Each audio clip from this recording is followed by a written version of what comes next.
Hello, everybody. Welcome. We are here today to celebrate the ADA 30th anniversary. I'm Shelley Bear, and I'm the Director of Leadership Training Initiatives at the Melvin Center and the founder and the co-creator of Bold Beauty Project. So we're thrilled to have today Liz Weintraub, who is the Senior Advocacy Specialist at the AUCD, Association of University Centers on Disabilities, also a good friend of mine, and also one of our models for the Bold Beauty Project a couple years ago from Washington, D.C.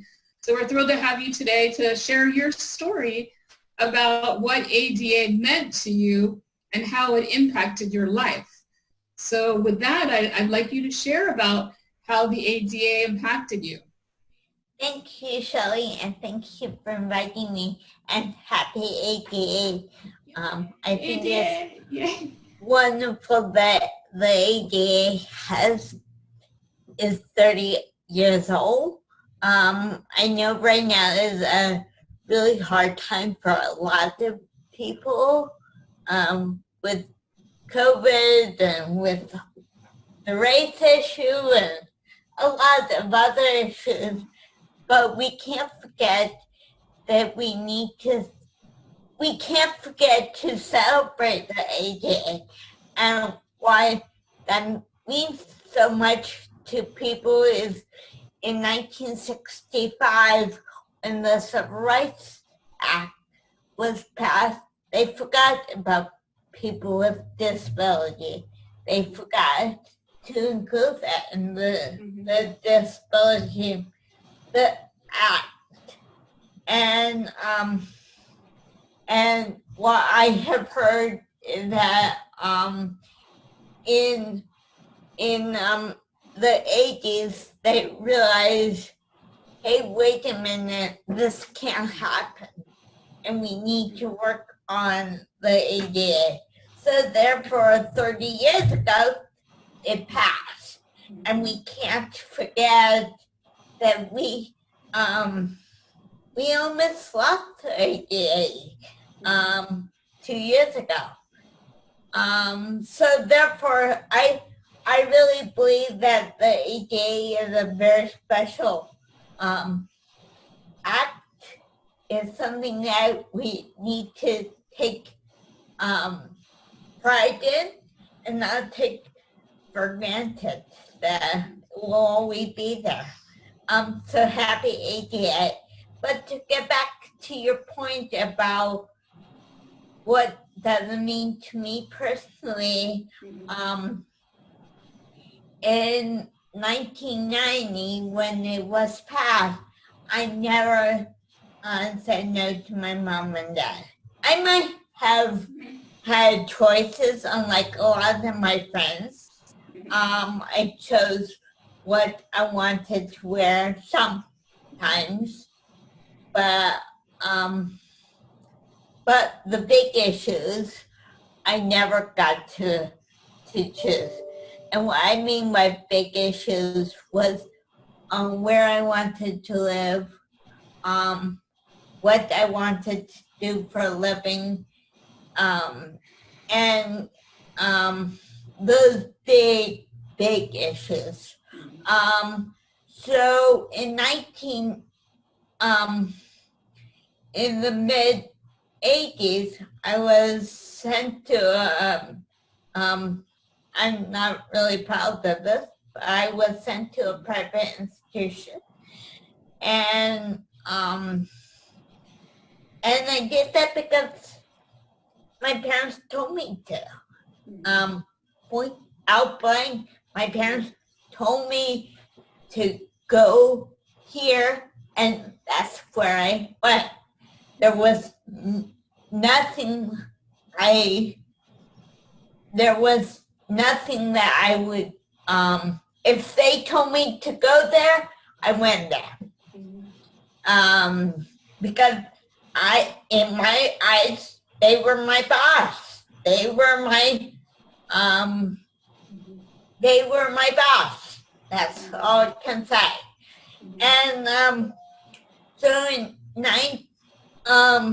about probably 3 or 4 years later, my friend, who I'll call Mary, she noticed I wasn't happy, and I said, I'm unhappy, but I can't do anything about it because my parents told me that I needed to be here. And she said, yes, you can do something. And she brought me to a group called People First, and I thought it was a political group. So therefore, I got all excited. I love politics. So I really wanted to be there. And then I met a lot of people with disabilities there, and they noticed I wasn't happy, and they asked me why, and I said, my parents told me to be here, but I'm not happy. I'm not happy. And they said, you can do something about it. And I said, no, I can't. No, I can't. No, I can't. Oh, wow. And they said, yes, you can do something. And I said, no, I can't, because my parents told me that I can't, so I can't do something about it. And then my friend Mary,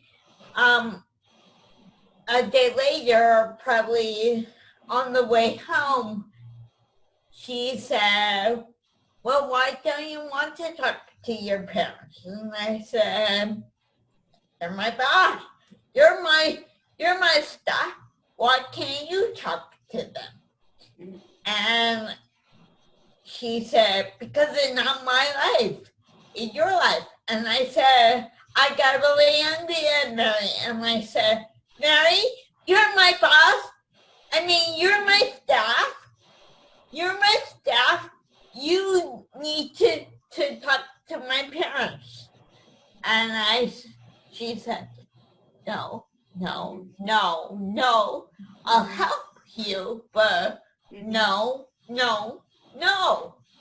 And therefore, this went on for a few weeks, and I finally spoke up. And yes, there was a lot of yelling matches. I won't say there wasn't any yelling matches. There was a period of 2 weeks that I would not talk to my mom and dad because they bossed me around, and I listened to my friends. But I was always conflicted because my parents were my boss, but my friends were telling me something else.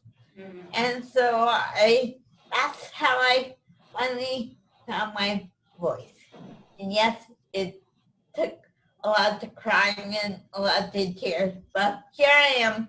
And I have to say, my parents are no longer here. They died. My mom died 7 years ago, and my dad died 4 years ago. And I can tell you, they were my biggest champions when they died.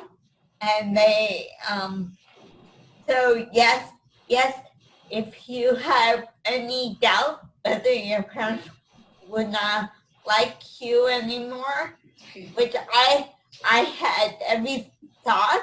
I thought that my parents would leave me. I thought that they would not like me. I thought that they would leave me in the institution. But they were my biggest champions. And now I live in the community with my husband and our cat. You found the courage to speak up. Yeah. And you had the support of People First in your community. Yeah. Right? Yeah. Let me ask you something. Yeah, go ahead. And I also had the courage, the ADA backing. I knew that I had a piece of legislation in my back of my pocket. So when you say that you had the ADA, the piece of legislation, how did that assist you too? Like what do you mean by that? Like I found the courage. I found the people like Judy Human, people like Ed Robert, people like Andy and Prada, people like Justin Dart. They were the founders. They were the grandfathers of the ADA. And they were standing up and saying, here's the paper that I wrote about the ADA. Yeah. It wasn't a paper, it was a legislation, a law. Yeah. And so. Do you remember when it was founded 30 years ago?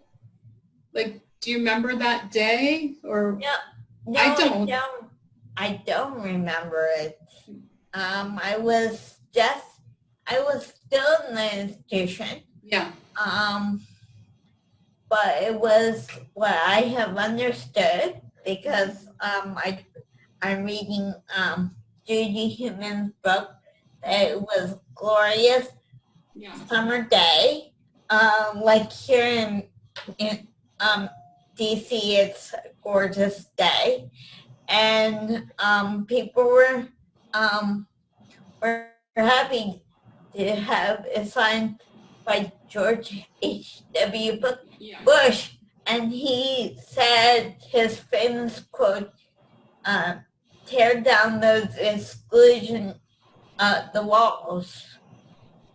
I love that you say that you bring that up. I don't really remember it either. I was in graduate school, and I was in my 20s, and I didn't make the connection, right? That, well, this applies to me. I was just in my beginning stages of learning social work. So now, like you were saying, looking back 30 years and the work that I get to do at the UM and with, training self-advocates, working with self-advocates, we're standing on their shoulders, Liz. Yeah. All of us and the work that we get to do in our jobs, and not to forget, right, how hard work it was for them. What do you see for ADA, ADA 40? What's next? Where do you see us going? I see us going anywhere that we want to go. I see us being in discussions. I see us being leaders, executive directors. I see us working in the Senate. I see us working in, there are people with disability in Congress. Representative Jim's Jim, then from Rhode Island, he uses a wheelchair. I see Tammy Duckworth, who is a senator from Illinois, who got wounded in the war, but she's in the Senate. I see people with intellectual disability being in the Senate because of this legislation. I see people doing anything that they want to do. Yeah. What was it like for you? I know you spoke in front of Congress a couple of years ago around Obamacare. Or do you want to, what was it about? Can you share that? Yeah, it was about, President Trump nominated Judge yes. Judge Kavanaugh. Yep. And he made the ruling when he was in the lower court, saying that 3 women with intellectual disability wanted an abortion and cataract operation. And how would they ever make that decision? They have intellectual disability. They lived at that time in an institution in DC. How would they ever make that decision? And Judge Kavanaugh and the lower court, the lower court said you needed to listen to these women, and they took it to the upper court in DC, and which Judge Kavanaugh was on the court at that time, and Judge Kavanaugh said, yes, you don't need to listen to these women. They have intellectual disability. Actually, the term is MR, but that's not the word we would use today. And he said, I'm sorry, but these women have them. You don't need to listen to them. And so, and that went during his nomination, during his confirmation process, that wasn't a case that obviously they wanted to highlight. But AUCD was digging and digging and digging, and we found that case. And so they asked me to testify. And I really we wanted to make the case that this case is so important to people. And so I said, this is my case. I want, and yes, it wasn't my case, it was everyone's. It was, who am I? I'm just a person. But what I mean by that is that there has been time in my life that people have left me out of discussions and decisions. And so I wanted to testify and tell my story. And were you nervous? How was it for you? How was that experience? I wasn't nervous. I guess I was nervous in a way that they wouldn't listen to me. I was kind of disappointed that they kind of patted me on the head.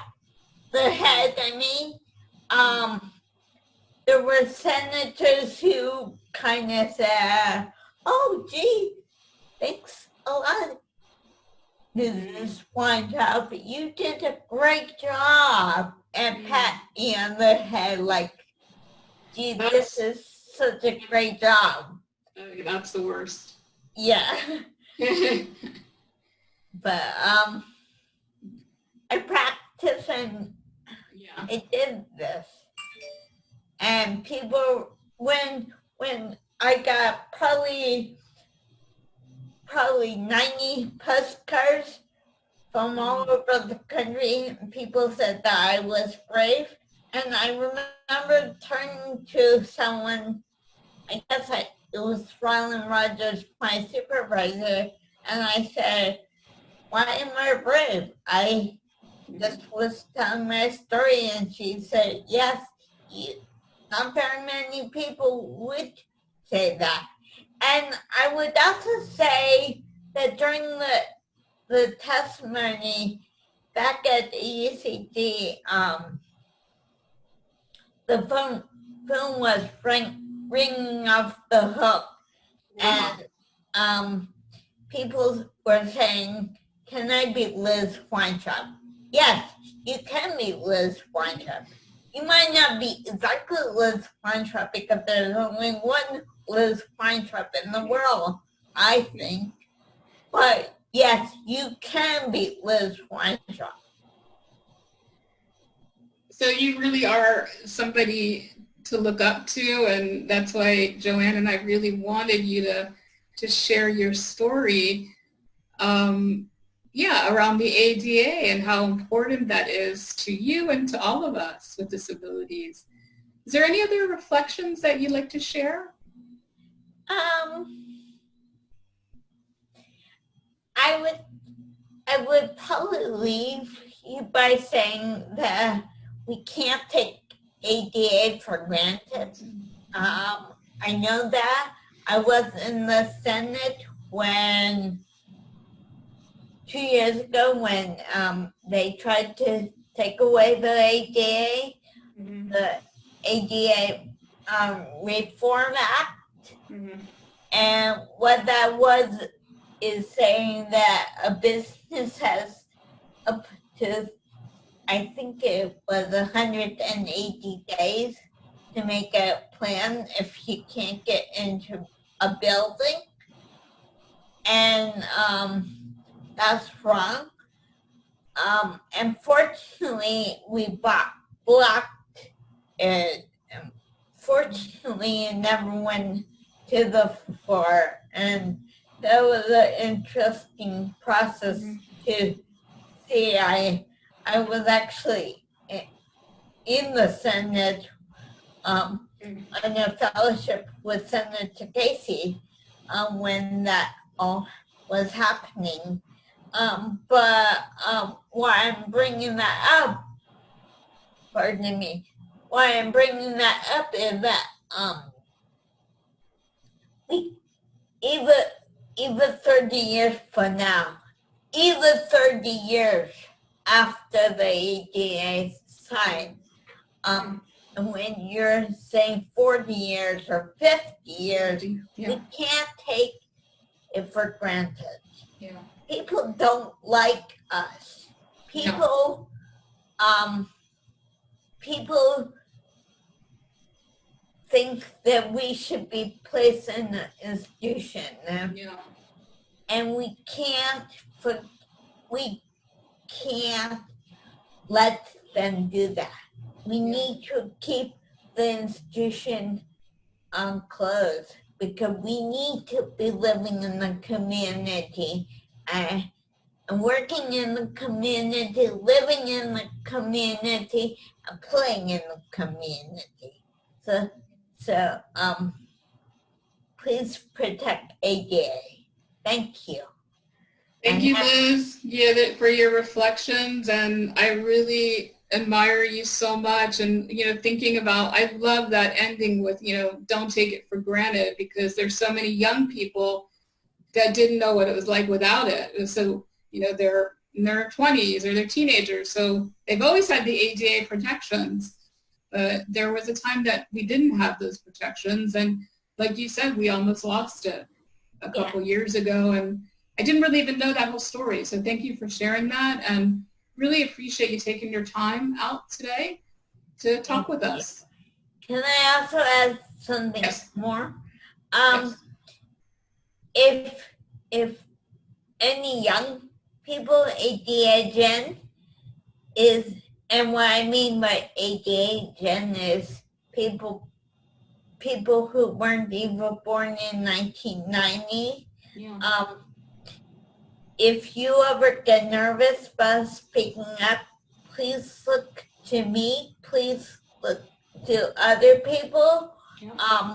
We're always here to help you. And hold your hand. So thank you. Thank you so much, Liz, and we'll be in touch Okay. next time. Thanks. Have a nice day. Bye. You Bye. too.